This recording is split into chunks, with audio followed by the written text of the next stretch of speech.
Группа стала важной частью новой волны, исполняя альтернативный арт-рок с элементами панк-рока, психоделии и авангарда. Ансамбль прошел по замысловатому пути развития, опровергая сложившиеся представления о жанровой сочетаемости, практикуя стилистическую и звуковую эклектику.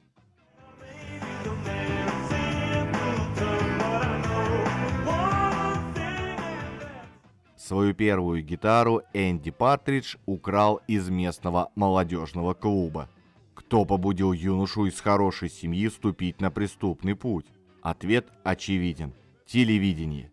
Если совсем точно, то сомнительное шоу «Monkeys», где 4 длинноволосых американцев воспевали радости звездной жизни. Можем ли мы осуждать юного Партриджа, поддавшегося на эту приманку?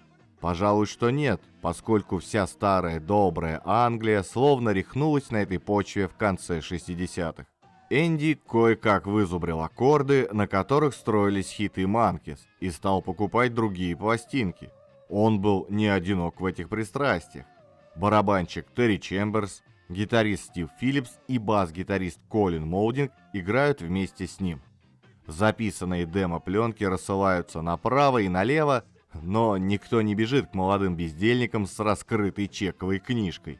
Летом 1975 года они переименовываются XTC, наивно надеясь, что это как-то изменит положение дел. Логика была такая: 3 буквы можно крупно писать на постерах. Но тут случился панк-рок.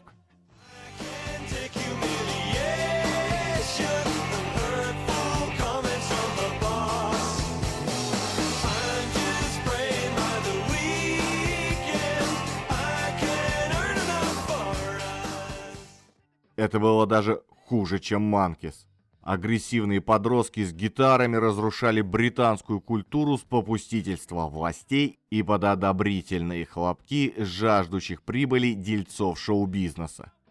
Последние в погоне за наживой готовы были подписать контракт с кем угодно, лишь бы музыка была громкой и быстрой.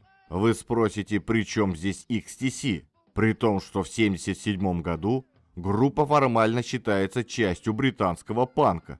Повторюсь, формально, потому что панками никогда они не были. Однако отставной армейский офицер Иэн Рид, ставший первым нормальным менеджером группы, стал проталкивать их в модные лондонские клубы, где играли по преимуществу панк-рок. В результате молодую и энергичную группу посмотрели многие агенты звукозаписывающих фирм. И к осени 1977-го недостатка в предложениях уже не было. Избранная Ридом корпорация Virgin дала денег и попросила записать пару альбомов. Музыкальный и эмоциональный багаж XTC вряд ли можно было адекватно выразить кричалками под вой грязных гитар. Еще в 1976 году Партридж, Моудинг и Чемберс взяли в состав клавишника Барри Эндрюса. Правда, чьи попытки играть в стиле Deep Purple были жестко пресечены на корню, и Эндрюс стал разукрашивать галопирующий гитарный поп XTC странными синтезаторными пассажами в стиле фантастических фильмов 50-х годов. В концертном исполнении все это выглядело особенно безумно.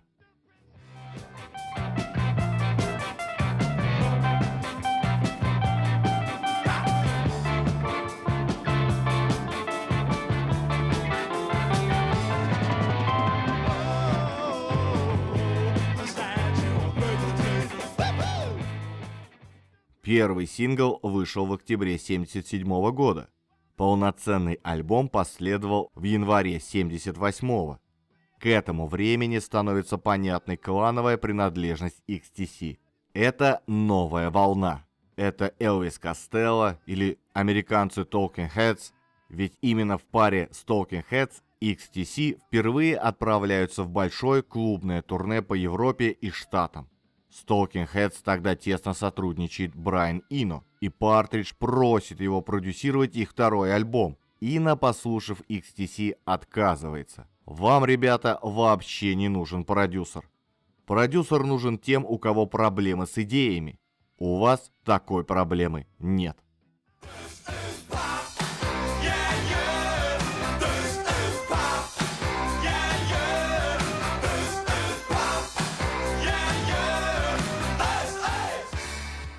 Virgin тем временем дышали в затылок и требовали новый альбом. Энди старался, но выходило как-то не очень. Барри Эндрюс написал с десяток песен, однако почти все они были забракованы Партриджем, из-за чего отношения лидера XTC с клавишником испортились навсегда.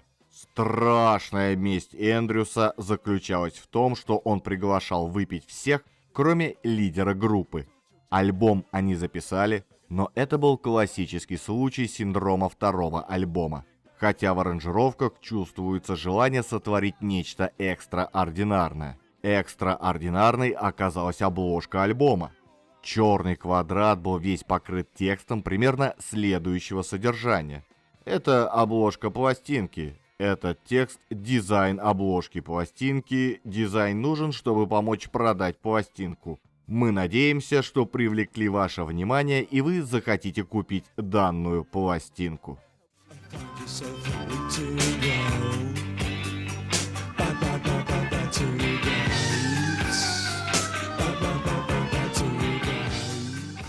После выхода альбома группа провела краткое американское турне. По возвращении Эндрюс ушел из состава. Позже он стал участником группы Лиги джентльменов, образованной Робертом Фрипом, а затем занялся сольной карьерой. Его место в группе занял гитарист и клавишник Дэйв Грегори, с которым группа записала сингл, впервые вошедший в чарты.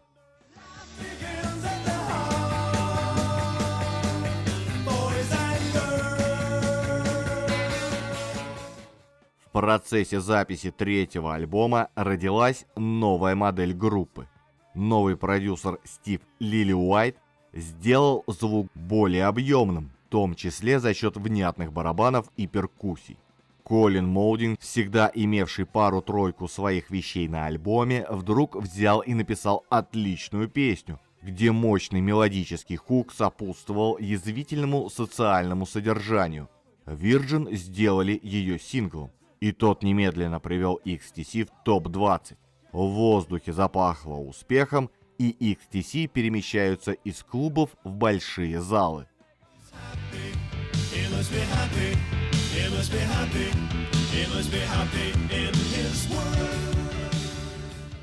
Безостановочные концерты формируют крепкий гитарный саунд с могучими барабанами, от которых сносит крышу. Но при этом и Партридж, и Моудинг остаются замечательными мелодистами, в стиле которых проскальзывает влияние 60-х. Так они записывают в следующий альбом с минимальными наложениями, просто энергично и громко.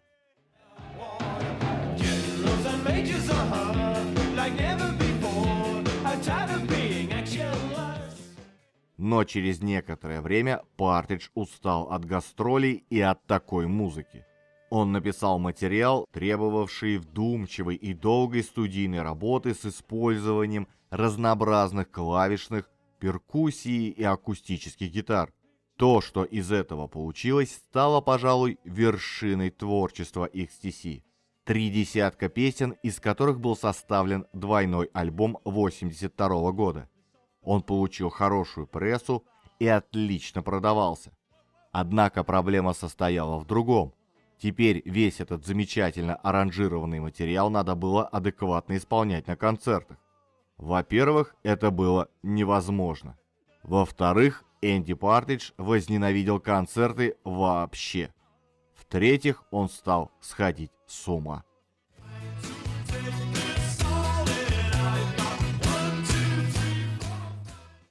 Энди просил дать ему передышку еще в 1981 году.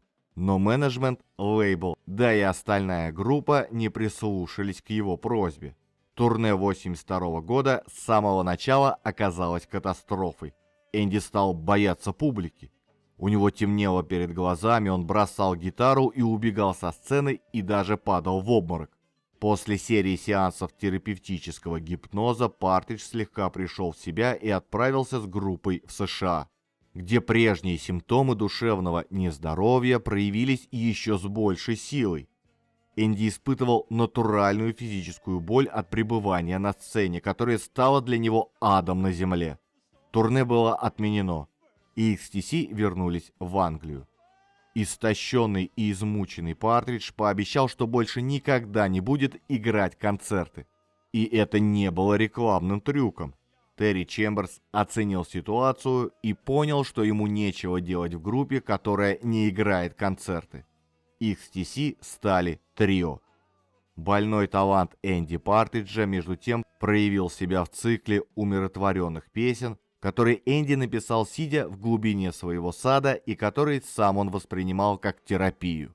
С приглашенным барабанщиком Питером Фипсом они записали этот материал как альбом 1983 года.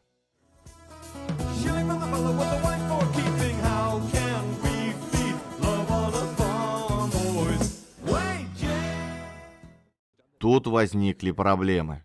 Во-первых, запись не слишком нравилась Грегори и Молдингу. Они считали альбом уж слишком печальным, мягким и в любом случае не похожим на предыдущие альбомы. Во-вторых, альбом не понравился Virgin. Там не было хит-сингла. Партриджа заставили выдавить из себя нечто похожее на хит. Альбом доделывали еще 3 продюсера, но сделать бестселлер из терапевтической музыки никому не удалось. И Virgin начинают разочаровываться в группе. Отмена концертов привела к большим финансовым потерям. Йен Рид не хотел их покрывать и расстался с командой. Virgin согласилась на оплату счетов в обмен на контракт еще на 6 альбомов. Но теперь эта сделка казалась им все менее выгодной. Нет хитов, нет концертов, и публика забывает об XTC. Как говорил потом Партридж, средний англичанин, вероятно, считает, что наша группа распалась где-то в 1982-1983 году.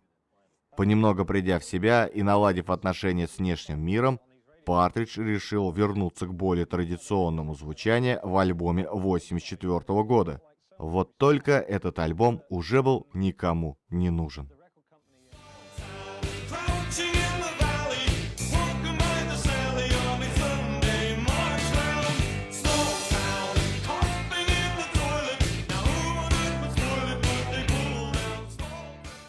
Что можно сделать в этой ситуации? Например, можно продюсировать других артистов. И Virgin Records попросили Партриджа вместе с Джоном Лики спродюсировать альбом канадской певицы Мэри Маргарет О'Хара. Они взялись было за дело, однако тут внезапно разразился скандал. Упертая католичка О'Хара выяснила, что Партридж принадлежит к англиканской церкви, а Лики вообще не христианин, а адепт индуистского гуру. Оба незадачливых продюсера были с треском выставлены из проекта. Но нет худа без добра. 2 религиозных диссидента решили снова поработать вместе, раз уж представился случай. Одолжив у лейбла 5000 фунтов, Партридж и Лики затеяли пародийную психоделическую группу. Все взяли себе экстравагантные псевдонимы и от души развлеклись, имитируя шестидесятническую психоделику. 6-трековая пластинка была издана 1 апреля 1985 года.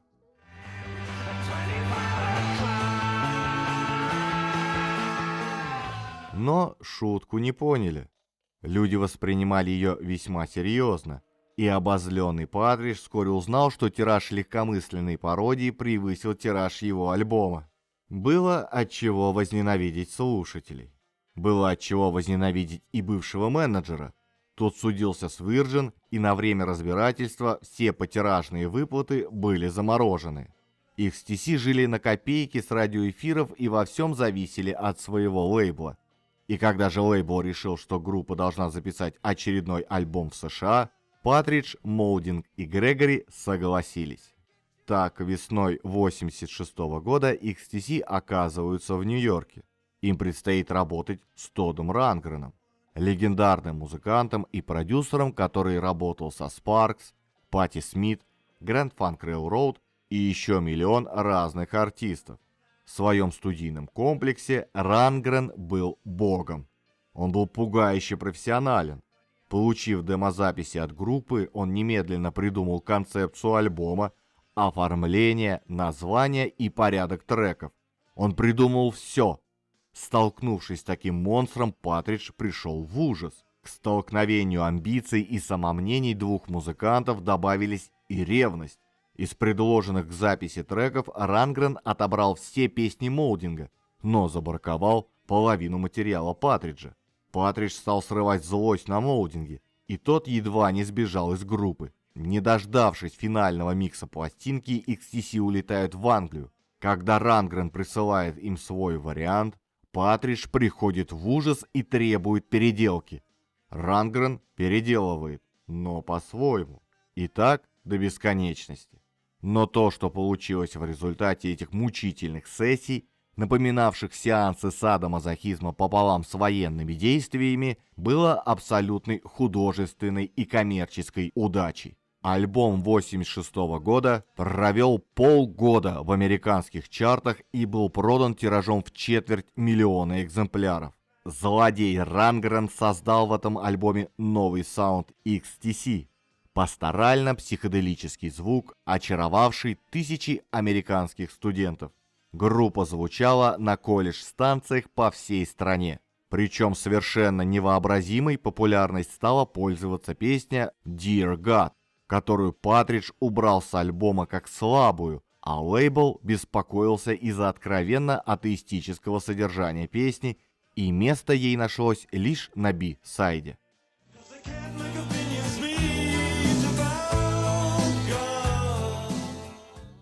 А если вам нравится ролик, не забудьте подписаться и поставить лайк. Если хотите послушать музыку, заходите в мою группу ВКонтакте. Там я собираю все треки из роликов. А в своем телеграм-канале я делюсь впечатлениями при их создании. Все ролики я делаю самостоятельно в свободное время после работы на чистом энтузиазме. Поэтому, если вы считаете, что мой труд достоин поддержки, помочь мне вы можете через сервис Boosty. Также веду страницу на Яндекс.Дзене. Если пользуетесь им, буду рад видеть вас и там. Все ссылки оставил в описании под видео. Теперь они были завалены письмами с требованием издать песню синглом. Группа не без удивления взирала на эти страсти из Англии и постепенно прибодрялась, видя, как неожиданно для самих себя сотворили шедевр. Исполненные оптимизма, они записали новый альбом, только уже безо всяких Рангренов. Альбом немедленно возглавил чарты радиостанций в США и продавался еще лучше, чем предыдущий.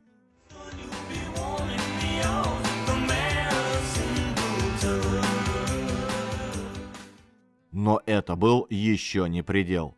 XTC могли бы стать настоящими звездами в Штатах, если бы они поехали в турне. Энди Партридж был категорически против. Максимум, на который он решился, серия акустических выступлений на американских радиостанциях. Менеджер группы от отчаяния задумал запустить в тур Молдинга и Грегори с Томасом Долби вместо Партриджа. Но тут возмущенный Энди наложил вето, и группа в очередной раз оказалась без менеджера. Не пожелав развить свой американский успех и уже давно не имея этого самого успеха в Англии, в начале 90-х XTC были в довольно типичном для себя положении неопределенности. Они продолжали писать песни и делать записи, однако их лейбл не верил в то, что это кому-то нужно. Альбом 92 года с обилием клавишных инструментов вышел и немедленно канул в вечность, не получив от Virgin никакой рекламы.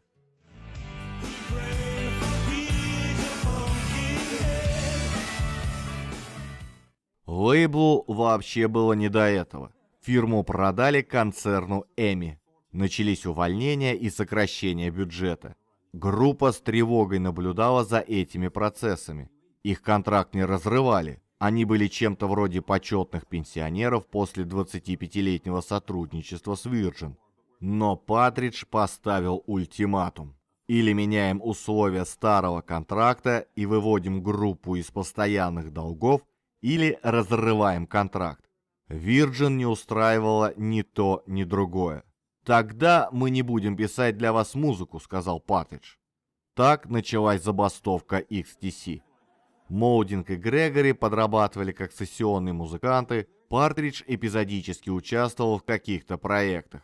Но ничего для Virgin они не записывали. В итоге компания сдалась и отпустила группу на свободу.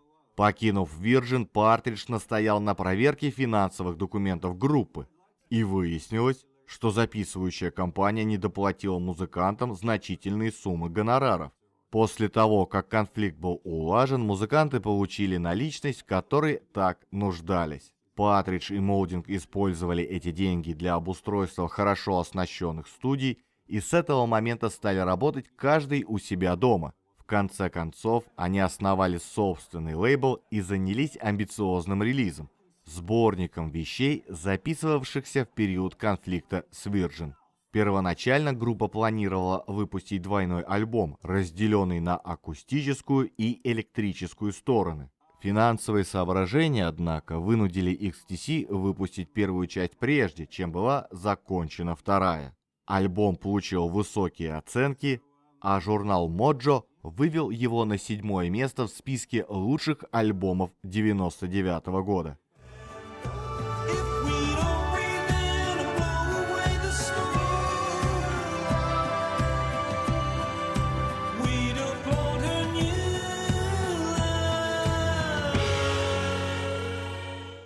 Однако в ходе работы над альбомом Дэйв Грегори покинул состав. Его не устраивал упорно оркестровые клавишные аранжировки, что оставляло его неудел и со значительно меньшими гонорарами.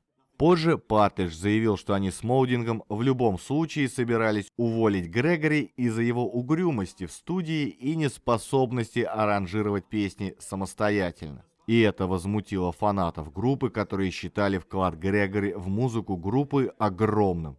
И следующий альбом был в большей степени гитарным.